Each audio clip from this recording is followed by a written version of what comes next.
Welcome, guys.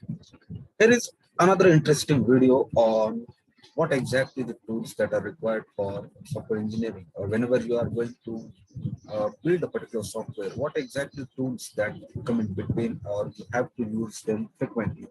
So let us try to discuss them according to different categories, according to different parts of a particular software development. Say, for example, there are different tools that we can use whenever we are trying to design particular software. There is obviously database tool for software, then the language programming language tools or web application tools, of course, the SCM tools and certain design analysis tools, and in the end we do have certain testing tools. So we can differentiate all the tools that are required for software development, something like this, and we can keep them into different categories, something like this.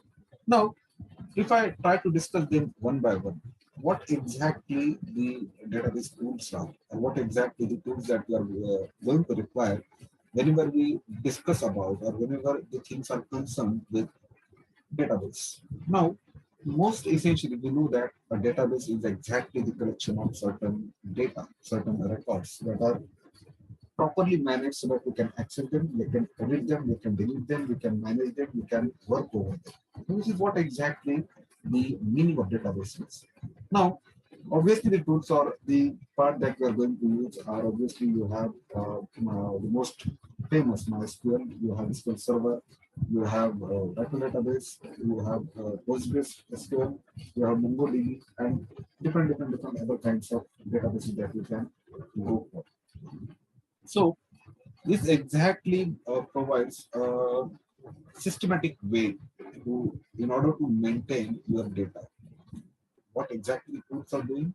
They are exactly providing you a systematic way in order to maintain your data or in order to create, update, manage your data. And this is what exactly the basic job of the tool.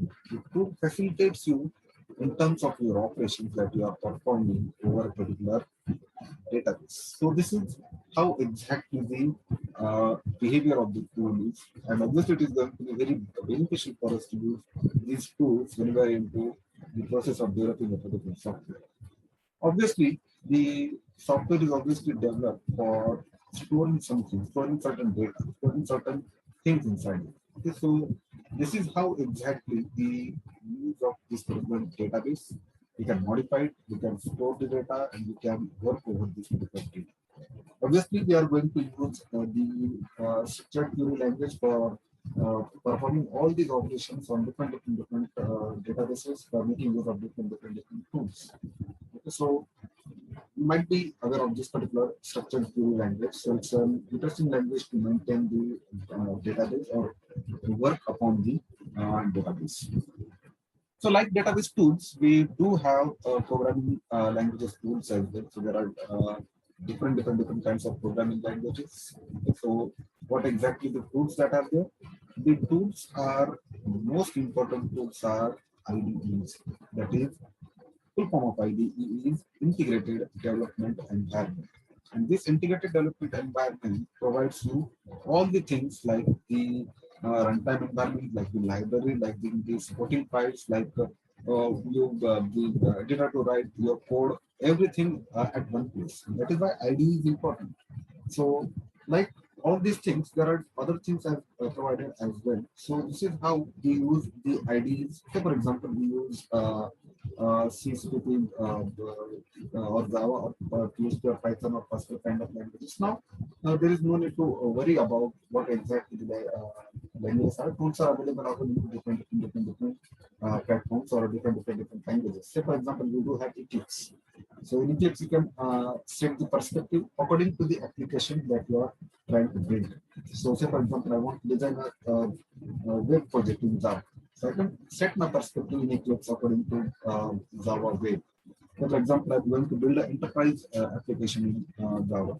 So accordingly, I can set my perspective as Java Enterprise Edition, Java E. Okay.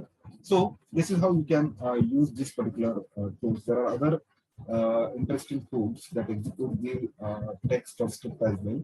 For example, we have Cantaloupe, Adobe, Page, Inspect, Foundation 3, or most popular that is brackets. So whenever you are going to use, obviously there are some freewares available like Eclipse and Netflix, and obviously you have IntelliJ as well. But IntelliJ is mostly whenever it comes to production basis or enterprise version. So obviously you have to buy the paid version of it, and that is not possible all the time.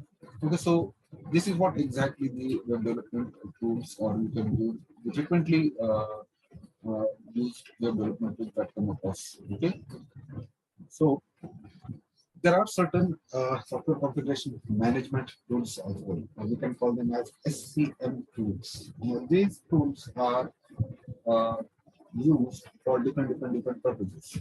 Say, for example, there are certain software build tools, there are certain installation tools, and there are certain software tracking tools. Say, for example, you do have a requirement of building a particular software or install a particular software or track a particular software. So different things fall into different categories. So for example, if I come to software build, we do have Megan, we do have and Gradle kind of build tools that are available.